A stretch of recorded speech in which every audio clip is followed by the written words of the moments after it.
Did you get it? Is it on? Hello, everybody. Welcome to another episode of Taking Over the World with Ed and Aaron. What's up, buddy? Listen, I'm going to go ahead and let everybody know today everybody's getting it. Oh. Everybody is open for fire today. Bring it today. Listen, I'm not calling out anybody specific, but if you know it's you, it's you.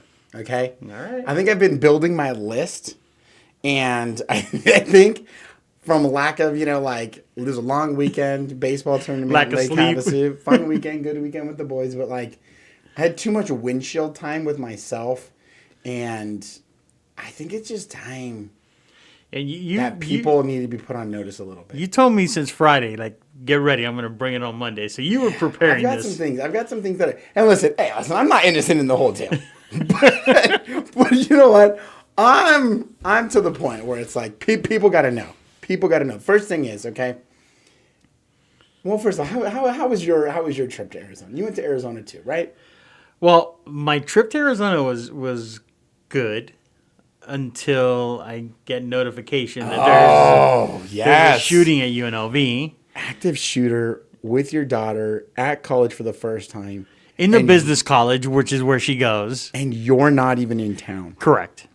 I mean, on a scale of 1 to 10, we're at DEFCON 92. Correct. Trying to figure out Yeah.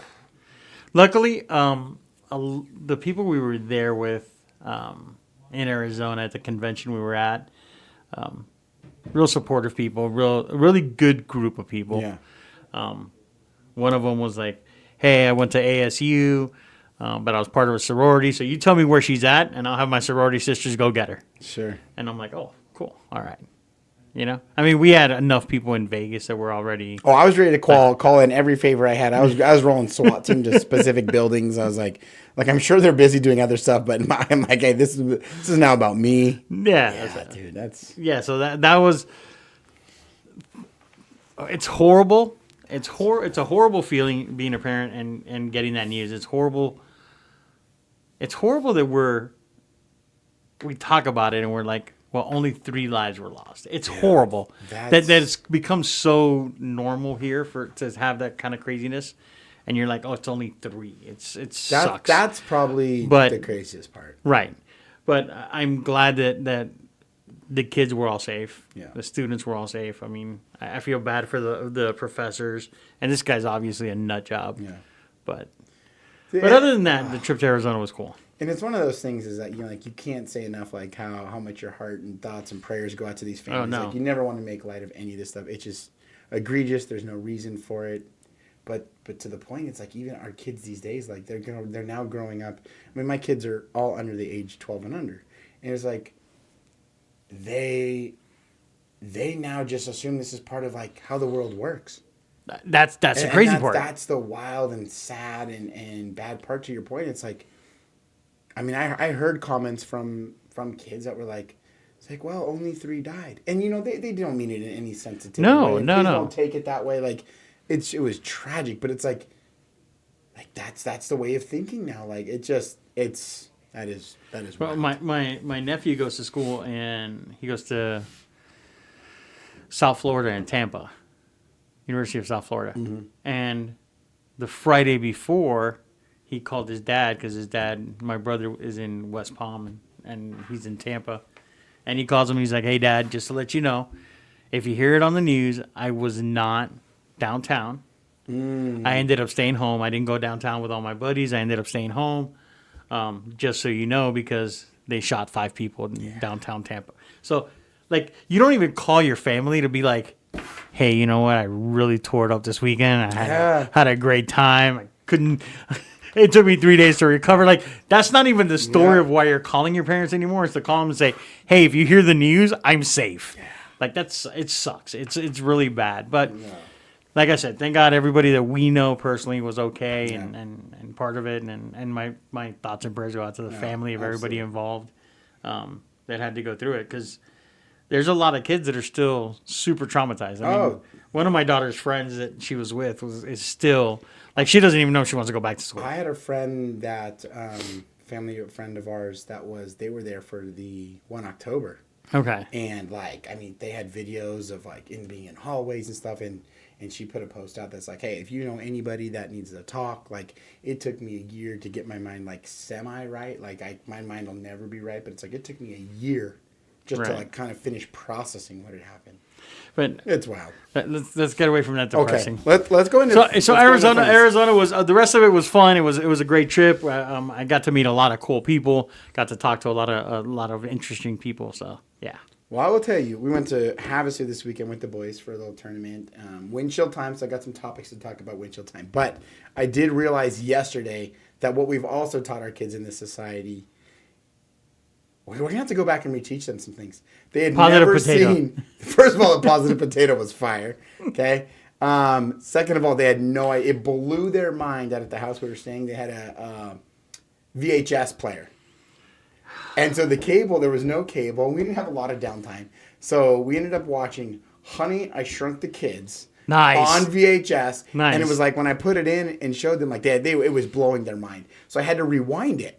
So I hit the rewind button, and you know the old school video, like everybody's like goes, Dad, just hit the back button or the start over button.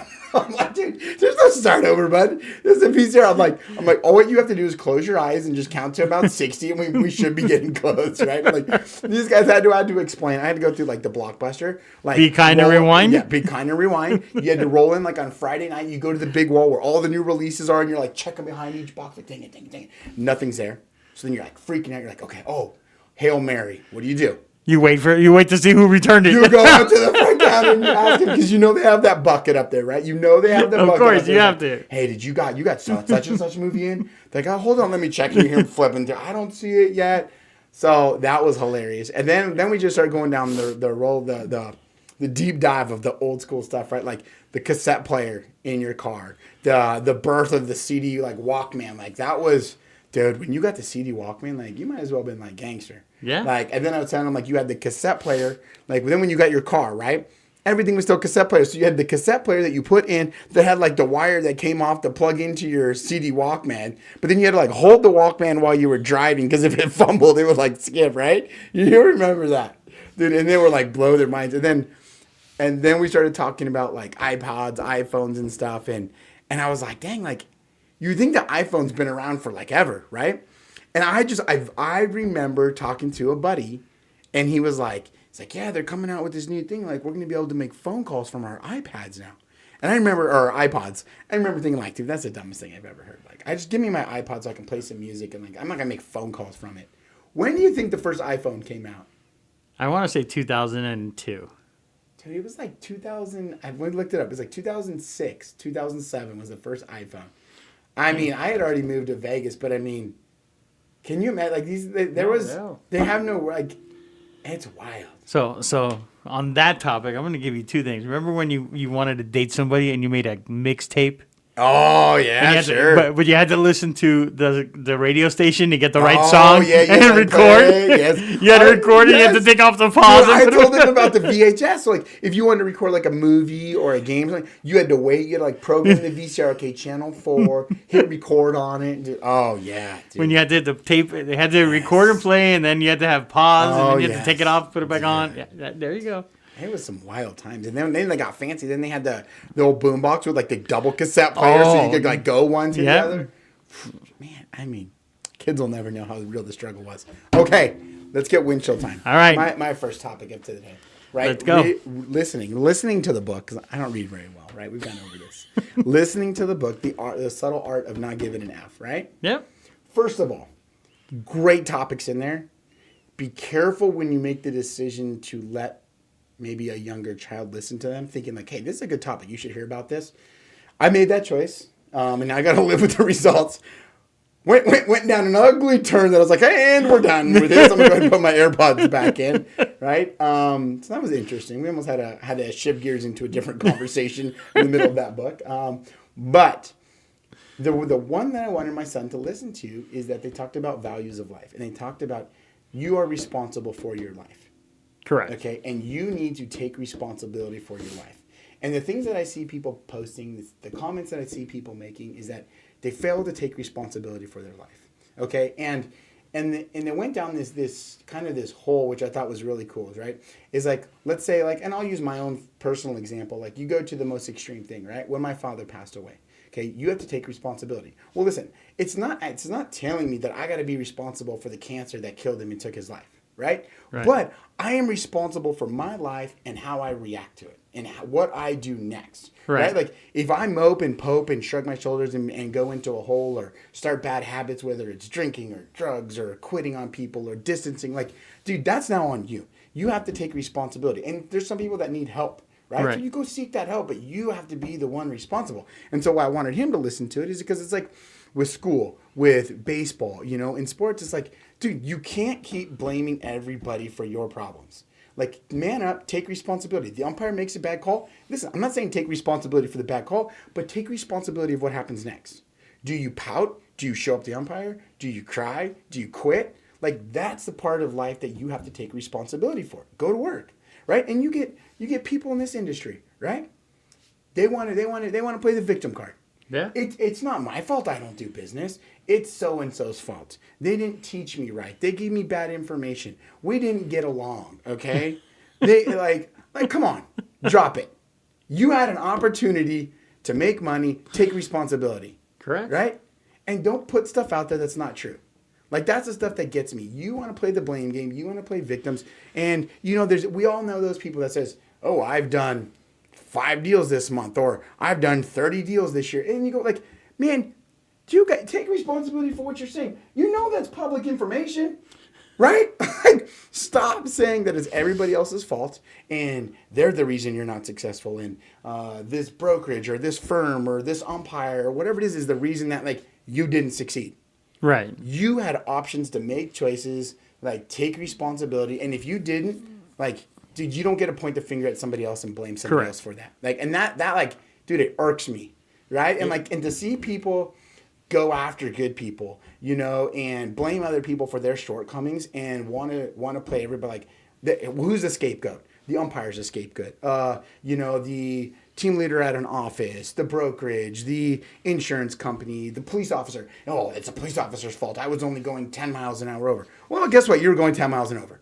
Right? It's kind of like the Chiefs this game this weekend. Oh, that right? was perfect. I was waiting to put that in there. I get it. Is it a crappy way to call a play? Like, they said this year it's been called 11 times when Tooney was offsides, when he lined up offsides. Okay? The previous year it was called twice. The previous year it was called once. Okay? So I get it. The norm is for it not really to be called. But at the end of the day, the rule is the rule. In high school, as a wide receiver, I remember going over, getting lined up. I'm checking with the every time. And he'll be like, back, good, you're good. So, like, take responsibility, Tooney. Like, I get it. Probably shouldn't have been a flag. But by the rule, like, if they score the touchdown, if I'm the Bills, I'm arguing the opposite way. The rule is what the rule is. He's offsides. What if a defensive lineman, an edge rusher lines up offsides? They call that. Nobody's they don't ask for they don't ask to be lined up. So, and I get it. Mahomes is hot. I get it. These guys are hot, and they took the game away. But did they? But it's personal accountability. Yes, it's the same thing. Like Shannon Sharp was saying that this morning, and he said it yesterday. He's like, Tooney was a first-round pick. Right. He left New York after 23 games, so a season and a quarter. He's like, why would New York let him go after a season and a quarter being a first-round pick for a third or a fifth-round pick? Because he knows he doesn't take personal accountability for things. So now everybody's going to come out, and the coach and Mahomes, and everybody's like, oh, it's the refs, it's the refs, it's the refs. He lined up. I mean, you could see on the video that you can't even see the football because his foot is covering the ball. Like, dude, you could look and nobody's next to you. Like, you're wrong. and granted, it's kind of like getting pulled over, right, when you're speeding. You play your cards right. A lot of the time, the police officers like, hey, listen, you know what? I get it, whatever. You're nice to them. I'm always like, they're like, hey, why were you speeding? I'm like, listen, I got nothing for you, right. Mr. Officer, Mrs. Officer. Like, I got kids yelling in the back. I turned to yell at them. I wasn't paying attention. I didn't see it drop from 45 to 35. It's on me. Right. And last time that happened, the guy's like, cool, I'm going to write you up. You're actually going like 20 over. I'll give you like 5 over, and it's a simple ticket pay. I'm like, great, fair enough. Like, right? But it's like, again, everybody wants to play the victim card. It's everybody else's fault why they don't succeed. And you know what? I've probably done the same thing at one point, but that's the learning process. But the people that continue to not take responsibility for their actions and how life, it's like they want to blame everybody else. And I'm like, dude, I'm over it. No, right? It's like take responsibility, and it's just wow, man. I'm over it. Okay, the next thing is, next one. Let's go. next thing is You're coming in hot. if you're gonna the decisions you do make, don't get mad when somebody proves you wrong. Oh yeah. Like, right? Like, don't come at me and tell me I did something wrong and I need to fix it without proof. Right. Show me what I did wrong. I'm more than happy to wear it on the chin. Right? I tell the boys all the time that coaching third base, well, I'm probably going to get you thrown out at some degree. And I'll tell them, like, listen, that's on me. Right? But if you come at me and tell me, hey, like, you did this wrong. Well, show me how. Show me what I did wrong.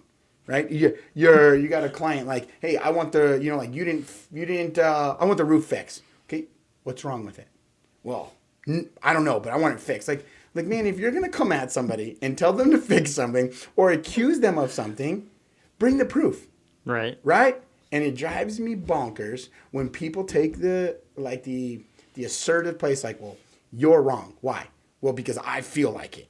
Like, no. I feel you're wrong. Yes. Like, if I'm wrong, and I told somebody this over the weekend, somebody accused me of doing something wrong. I was like, great. Show me where it's wrong. I'll be more than happy to fix it.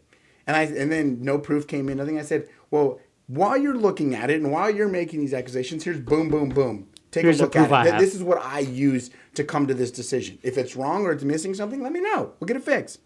Crickets, right? It was like, if you're going to come after somebody, do your research, right? Make sure you have at least something that you can turn around and say, well, this is what I thought. Right. Right? And you could be right or wrong, but this is what you thought. Just don't come at you with negative BS. And so let me ask you this. If somebody accuses you of something and you know you're in the right, how well are you going to defend your position? See, that's something that I've learned to, that book title. Like, I don't care anymore. Like, right. I'll defend it to a certain extent. Okay. But as I'm getting older, I'm realizing that it's just not worth it. Because if you're arguing with an idiot, who's the idiot? Yeah, fair enough. You know what I'm saying? Like if somebody's a total idiot and they're arguing with you, and you entertain their argument, who's the true idiot? Them or you? Right. Well, so I don't. I'm like, okay, like, all right. If it makes you feel better, good. Like, well, here's my example from this weekend. Okay, we drop our first game in Lake Havasu. We win our second game, and we got into the silver division. We missed it by 2 runs being in the gold division. Right. But nonetheless, there's still good teams from all over. So you still got to go out on Sunday. We win 2 games. We win our division. Did you get a ring? We got a ring. We got a banner. The boys were happy. We ended up winning like 2 walk-off games. A great team out of Vegas. A great team out of San Diego that we beat. Great game. Both go 6 innings. But here's where I draw things about taking responsibilities, this and that, and trying to cheat the system. Right? Right. We go up against a team. Kid hits a 3-run home run. And everybody in the stands is going, you can't use that bat. It's an illegal bat. So we pull up the website real fast. Sure enough, they use an illegal bat. So I tell the umpire. Umpire's all hot and bothered with me. I'm like, dude, it's on the website. Like, what do you want me to do? And like, you could tell the kid missed the ball, but it carried. And so that was kind of what my point is. Like, how argue you the point you're right? Right. We called him out on it. I didn't hear any parents from the other side chirping. I didn't hear any coaches chirping. They all kind of just were real quiet. They brought the tournament director over. The one umpire's like, dude, yeah, it's clear as the day. Like, the batter's out, runners go back. And it was a big play in the game. And the other umpire was like trying to fight it. And like, call the umpire, go ahead, call the head of the guy. Guy comes over, the head of tournament guy goes, yeah, no, definitely legal bat. Can't use it. Batter's out, this and that. And we ended up winning the game. But my point to asking you the question is like, they made the decision to go up there, cheat the system. Right. And what are we teaching people at 11, 12, 13 years old? Like, hey, it's okay to bend and break the rules. And we'll just, if you get caught, deal with it. Right. And that's what I was saying. Like, how well do you defend a position? Like, if I know I'm right on something and somebody's called me out for doing something that's like blatantly wrong or illegal, so like I'm fighting. And I was like, I asked my other coach, I was like, hey, like looking back, like, how hard did they fight that? He's like, you know what? They didn't fight it at all. I'm like, because they knew. That's the problem. They knew. Of course. And they were trying to get away with it. Of course. And that's the other thing. So it's like, it goes back to that thing. Yeah, like, if you're not even giving a little pushback, yeah. like if you're not saying, hey, well, I saw this or nothing, and you're just. Oh. And especially so coaching Little League, right, and having my kids play sports. I know that if the parents aren't going ballistic, Yes. they know the rules. Exactly. They know they broke the Exactly. rules. Because when parents think that they're right, I almost got kicked out of a basketball game. Like, when we know we're right, we're going to get in people's faces. That was like, my whole point when I asked you that earlier, right? Yeah. And so we're going to get in people's faces. Oh my gosh. And so we had some, like, one of my best friends growing up, and like my second parents, they have houses in Havasu. So they were there this weekend too. So they came out to watch us play and stuff. And it's funny, even they noticed, they're like, because when we started talking about the bat's a 5-year-old bat. Okay. But people want it because it's so hot. It's got this extra pop, like the way they designed it. Right. But that's why they made it illegal. And you can see every kid wants the brand new bat. And like the hype bat right now is the hottest bat on the market, right? It's got like this rainbow, like a fire color scheme to it. It's got tons of pop. Every team has probably 3. No, more than that. Oh wow! Oh, you're probably talking 5 to 6 bats of that bat. I mean, you're talking $400 a pop. These bats for $400 to $500. So it's like everybody has it except for their 4-hitter on their team, who already looks like a man child, right? And who already drove there. Yeah, he drove there. Had a quick shave in the parking lot, right? And he's swinging a 5-year-old bat, and when he hit it, it sounded like a pillow hit. Like when you hit a good bat, like it thumps. The ding is right? ding, and it was like, huh. Interesting. And so sure enough, and then I was talking to like my friends who don't really know that much about, they know baseball, but like they played it younger, but they're not in the club circuit like we are. And they're like, well, like I was like, dude, you can't even get, like, there's a reason there's like between the two teams, there's 10 of these bats and one of this 5-year-old bats, right? Right. And though my buddy goes, I'm gonna see if I can buy one. He goes on eBay. Hottest bats on the market right now, you're talking $400 or $500. That bat was on eBay for $1,200. There's a reason a 5-year-old bat is on eBay for $1,200 because it's a rocket ship attached to your hand, dude. You can swing that thing blindfolded, spinning around in a circle with one arm. As long as you make connection, it's gone. But it's just things like that where like people make these decisions and then they want to make you be the victim, like make you like when you come at me with something, have the proof. In this case, they cheated. We had the proof, and in that time, they got penalized for it and we won the game. But it's like, man. The people that are like that, it's just like, come on, man, stop trying to. People spend so much time trying to beat the system or cheat the system or blame other people for the system instead of just getting out there and doing your job and like work, man. Because it's easier. Dude, it's easier. It ticks me off. It's like, come on, man, be better humans. Like, right? I fully expected to go over to after I called him out on this because my parents are all tripping. I was like, damn, like I don't want to really be that guy. This kid hit a home run. Right. I'm like, I got to. And sure enough, and we found you. I'm like, so one of our parents is an attorney here in town. I'm like, dude, hey man, I'm gonna go call it out, but God, I need you to do some research real fast. And like before I get back, it's like ding, ding, ding, screenshot. I'm like, it's right here, dude. See, we had it the whole way. So I mean, but it's just, I mean, it just irks me, man. No, I get it. All right, buddy. Here's the deal. Oh, more. I told you last week. I'm switching gears. I'm off my high horse. Okay. And listen, I'm not perfect, guys, but it's just like when people anchor in on that stuff, it just kind of irks me, man. And the more I think about it, and the more I've been reading this book, and it's just like, you get on a tangent with the books you read and stuff, and I'm just like, dude, stop playing the victim. Start taking responsibility. If I haven't closed any business, that's not your fault.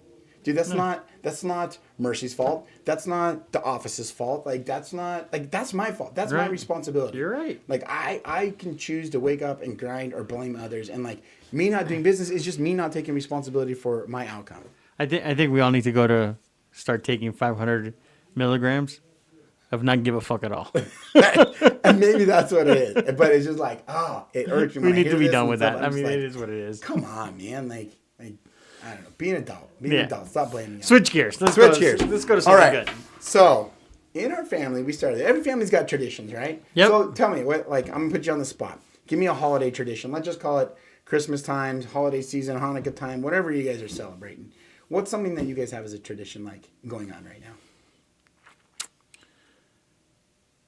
So, we have a couple traditions. Okay. So, we, in our house... and this is a PSA if kids are listening. Please take them off. Don't have them listen right now. This podcast is now rated MA. It's way out there. Every gift comes from Santa. Do I want to hear this yet? Okay. Every gift comes from Santa. Okay. There's Okay. no gift that ever comes from anybody else. Okay. It always comes from Santa. Yeah, Santa's dope. Every gift comes from Santa, and we normally don't put gifts under the tree until Christmas Eve. Okay. Because I like that's it. when Santa comes. Sure, makes sense. And then we celebrate like a traditional Cuban Christmas Eve dinner and stuff. Okay, fair enough. Which also begs the question.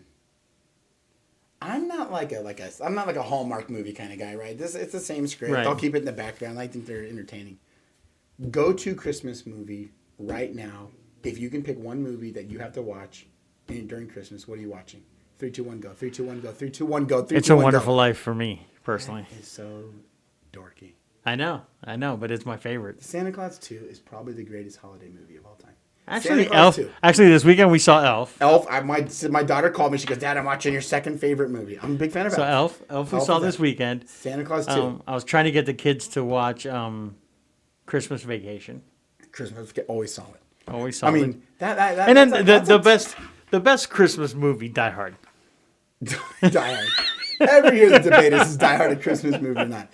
I mean, I challenge the listeners, all 2 of them, 4 of them, 200. We know you're out to the Obiites And the one hater. and the one hater. Listen, top 5. I think you got to put in the Santa Claus 2, Yes. Home Alone, Oh, for sure. okay, Elf. I mean, Christmas Vacation is in there. Okay.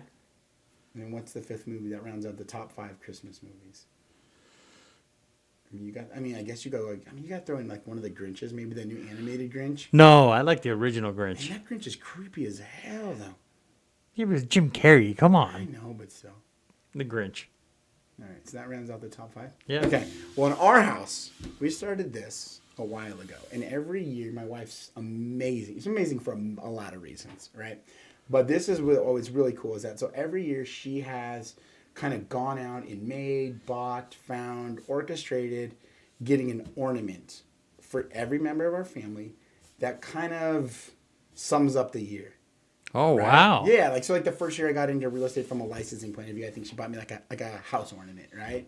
Like she started subbing, she got like a teacher wand, right? Like when I bought my last truck, got me a truck. When we bought our house, like a toolbox. The kids have gotten like championship trophies or I don't know, whatever it is, like cheer thing or baseball thing or whatever. Soccer it is. thing or whatever. Soccer Right. thing, like music, like instruments when they've done like music and choir, things like that. So they're always really cool. And I don't know how my wife does it, but she always comes up with some really cool ones. And so we used to back in the day, like go like back in our day, like I don't know, we go to like Walmart or like Target, Hobby Lobby, and everybody would kind of go out and pick. And lately, without time, she always orchestrates them, and they're typically mind blowing. This year, we've been married for 10 years.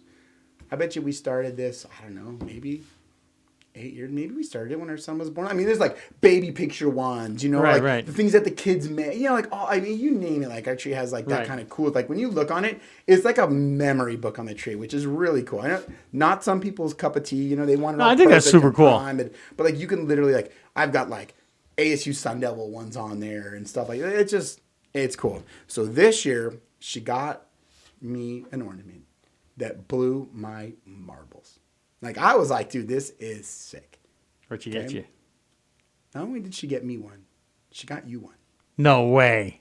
So this is what I was really excited No about. way. I am an instant gratification person. So for me not to give you this last week, it was No. tough. I was like a kid on Christmas, like driving home last night. Oh my God, I was like, please tell me Gabby's going to be here tomorrow. Please tell me everybody's going to be here. Please tell me we're doing the podcast. So I've been holding on to this.